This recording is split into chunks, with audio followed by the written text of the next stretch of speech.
Hello दोस्तों, कैसे हो आप लोग। आशा करता हूँ कि आप लोग ठीक होंगे। जैसा कि आपको पता है कि बीपीएससी के माध्यम से एईडीओ का बहाली होने वाला है और इसका वर्क जो होगा वो शिक्षा विकास यानी कि एक तरह से रिप्लेस कर रहा है बीओ को सीट को, जो बिहार में ब्लॉक एजुकेशन ऑफिसर होते हैं उसका सीट को रिप्लेस करके एईडीओ लाया गया है और यह एईडीओ एग्ज़ाम के तहत बनेगा। और इस एग्ज़ाम को लिखने के लिए आपका क्वालिफ़िकेशन क्या चाहिए, एज क्या है, इन सारी डिटेल के साथ इस नोटिफिकेशन में बता दिया गया है। आप चाहें तो देख सकते हैं। चलिए हम सबसे पहले मोटा मोटी 2-3 बातें देख लेते हैं। यहाँ पे टोटल जो सीट है वो 935 है। इसमें महिला का जो आरक्षण है वो 35% आरक्षण यहाँ पे लागू कर दिया गया है।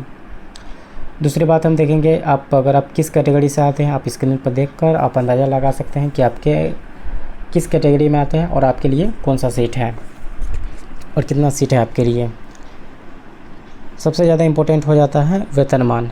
किसी भी बहाली को लेकर सबसे ज़्यादा अगर कोई चीज़ होता है तो वो होता है वेतनमान, या सैलरी कितना मिलेगा। तो सैलरी आपका मूल वेतन है 29,200, ठीक है। स्तर रहने वाला है 5, लेवल 5 के तहत अगर मूल वेतन 29,200 है तो कहीं ना कहीं ये बढ़कर आपको 40-50 के समथिंग में सैलरी मोटा मोटी इन हैंड मिलेगा।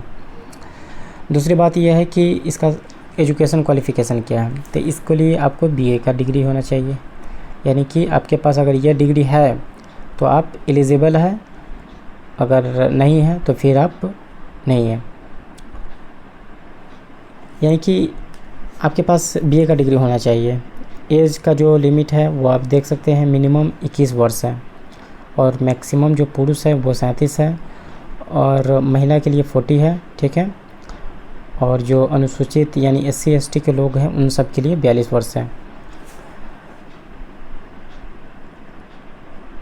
इस वीडियो में हम देखेंगे कि सिलेबस क्या होने वाला। तो सिलेबस आप यहाँ पे स्क्रीन पे देख पा रहे होंगे कि ये एग्ज़ाम आपका 300 में होने वाला है और 100 में ये आपका 30%, मतलब ये है पासिंग मार्क है।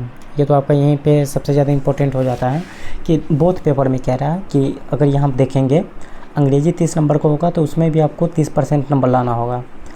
अगर हिंदी 70 अंक का है तो इसमें भी 30% लाना होगा, तभी आप पास माने जाएंगे, अदरवाइज़ आप पास नहीं माने जाएंगे। दूसरा है यहाँ पे सामान्य अध्ययन, यानी जीके जीएस जो होगा वो 100 नंबर का होगा, ठीक है। 2 घंटा का समय है। और ये मैथ रीजनिंग हो गया, ये भी 100 नंबर का है, ठीक है। और नेगेटिव मार्किंग आप देख रहे होंगे स्क्रीन पर कि इसमें नेगेटिव मार्किंग भी है। अगर आप 1/3 पे मतलब एक नेगेटिव मार्किंग भी आपका काटा जाएगा, ठीक है। और सारा डिटेल से यहाँ पे सिलेबस है। आप सभी इस चीज़ से अवगत हो चुके होंगे। मैं लेट से वीडियो बनाया हूँ क्योंकि मैं शेड्यूल विजुअल होने के कारण से लेट से वीडियो बनाया हूँ।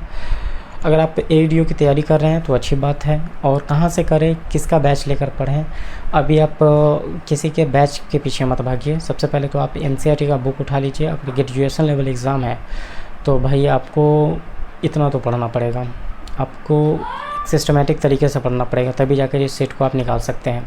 और ये कहीं ना कहीं एक प्रेस्टिजियस जॉब भी है। एईडीओ अगर आप बनते हैं तो आप एक बीओ की रिप्लेस करके ये सीट बनाया गया है, तो बहुत ही प्रेस्टिजियस जॉब है और बीपीएससी एग्ज़ाम कंडक्ट कराने वाली है। तो आप सभी अपनी अपनी तैयारी में जुट जाएं। अगला वीडियो में हम बात करेंगे तैयारी इसकी कैसे करें और कौन सा बुक पढ़ें ताकि हम दोनों पैरेलली तैयारी कर सकें, ठीक है।